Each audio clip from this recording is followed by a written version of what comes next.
Don't think that we are beauty. Even Satan was beauty.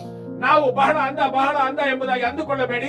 ಆ ಸೈತಾನನು ಸಹ ಬಹಳ ಅಂದವಾಗಿದ್ದಾನೆ. இன்றைய காலகட்டத்தில் அநேக வாலிபர்கள் முக்கியத்துவத்தை கொடுப்பது எதற்காக அழகு படுத்திக் கொள்வதற்கு. ಇಂದಿನ ಕಾಲಮಾನಗಳಲ್ಲಿ ಅನೇಕ ಯವನಸ್ಥರು ಯಾವುದಕ್ಕೆ ಪ್ರಾಮುಖ್ಯತೆಯನ್ನು ಕೊಡುತ್ತಾರೆ ಎಂದರೆ ತಮ್ಮನ್ನು ಅಲಂಕರಿಸಿಕೊಳ್ಳುವ ಅಂದವಾಗಿರುವುದಕ್ಕೆ. Nothing wrong. ಅದರಲ್ಲಿ ತಪ್ಪಿಲ್ಲ. But value is very important. ಆದರೆ ಬೆಲೆ ಎಂಬುದು ಬಹಳ ಪ್ರಾಮುಖ್ಯತೆ ಉಳ್ಳದು.